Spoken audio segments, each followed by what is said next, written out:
Alrighty, guys. Welcome to Engineering and AI, guys. I assume no one's going to watch this video until much later on, but I'm totally okay with that. So, guys, I'm going to make a video here. It's been roughly a month since I made any content on this channel. I am still working at this, guys. I'm not done with this. You know, it's been a little while, but I feel like we've made a little progress since the last time I've talked. So, guys, I'm going to tell you what type of jobs I think you should get if you're trying to become an electrical engineer, if you're trying to start an engineering company, if you're trying to do anything that is remotely interesting.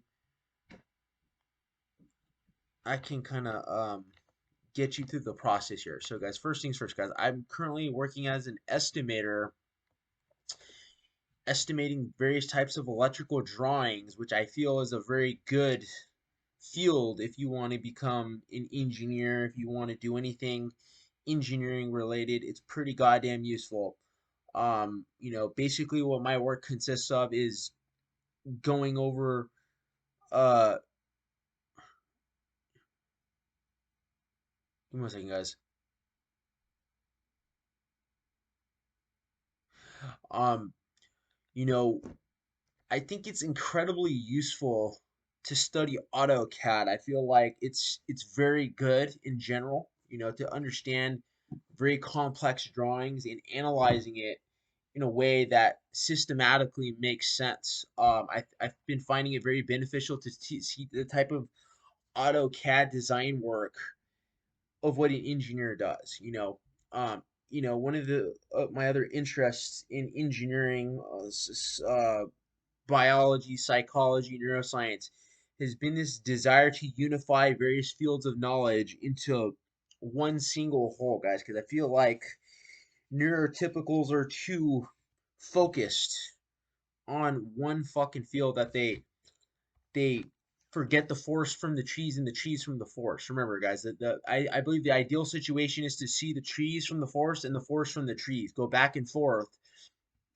And I've done some estimating on the various types of water plants, all sorts of interesting things, and it's been really quite fascinating studying electricity, studying Ohm's law, the flow of electrons through currents, conduit systems.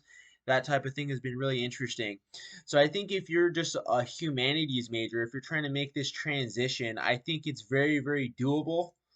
um, if you're a software developer and you're afraid of Chat GPT, guys, I feel like the simplest solution to the problem is just go into mechatronics, go into more physical fields, because one of the things I've observed with software relative to hardware is that hardware is not keeping up with the pace of software. So that's going to be your bread and butter money going forward.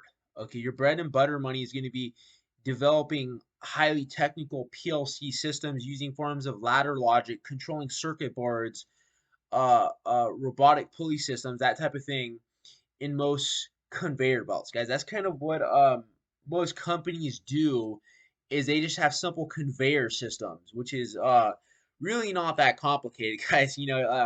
I think a lot of engineers have a ridiculous amount of knowledge, but a lot of you guys are not applying your knowledge to the highest possible level. Okay. There's no point in knowing a high level of knowledge if you cannot apply it. I believe that if you wish to make an engineering company, right, or if you wish to make an innovative product, I believe engineers lack two things: sales ability. A lot of you guys have no sales skills at all, which is going to be your bounded down is going to be your unbounded upside, or it's going to be your unbounded downside. Your bounded upside is going to be your engineering ability. So a lot of you guys haven't really solve that problem, which I think is really critical. Guys, I think once you kind of learn some software development, you don't really need to know a lot of it, to be honest with you. I don't really see it's not really that important, because we can just use the artificial intelligence to code, guys. The only really importance of learning coding is just to learn the basic principles of code: for loops, while loops, do while loops, classes, subclasses, etc. But I think really the universal coding language is going to be mathematics. I think this is where we should spend the majority of our time mastering. With mastery is going to be in the mathematical field, because code is nothing more than applied mathematics. Okay, so yeah, guys, if you guys are interested in trying to do engineering type of work, you can just try to become an estimator, kind of like what I'm doing. Um, it's been working pretty well. I'm not gonna lie, guys. It's been working pretty freaking well. Um, I like it. You know, it's pretty cool. Um, you know what I mean, guys? So I feel like that is really critical going forward. You know, if you want to be a person that's high level as an engineer, or you want to be a humanities major who was trying to become an engineer, whatever you're trying to do, or you're trying to be a hybrid, right?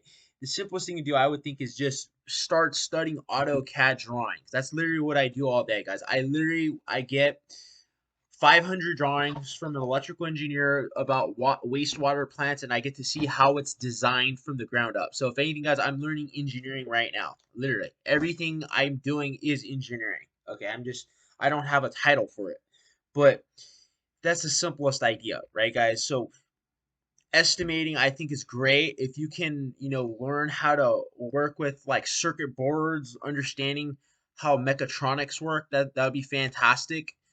I recommend, as always, Raspberry Pi, trying to build a simple robotic system. If you can build a go-kart to go left, right, up and down, back and forward, that's a great way to merge programming with electrical engineering and circuitry all in one thing.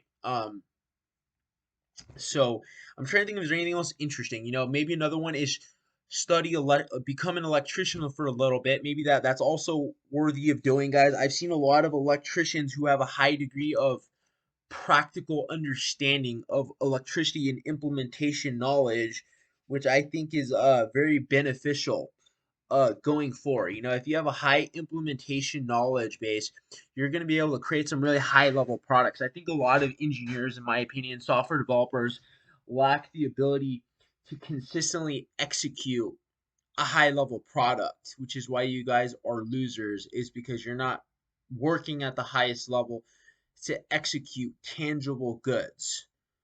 Okay. You can work in wastewater plants, you can work in construction design, you can work under a project manager.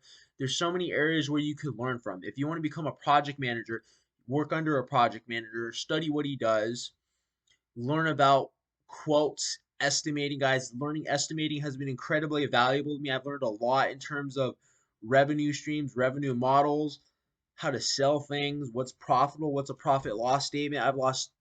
I've learned a ridiculous amount just being an estimator, guys. It's crazy how much goes into estimating, and it's kind of fucking amazing.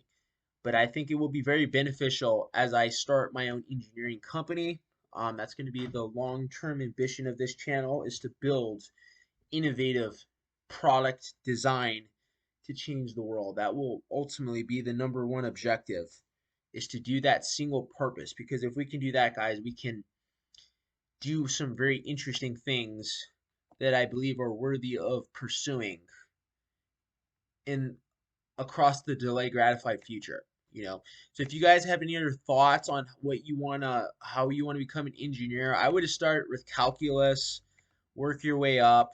It's going to take a while. It's not going to happen in a day, but just do what you got to do and you'll get there. Alrighty, guys, that's all I have for you for engineering and AI. Please like, comment, subscribe, share, and hit the bell for notifications.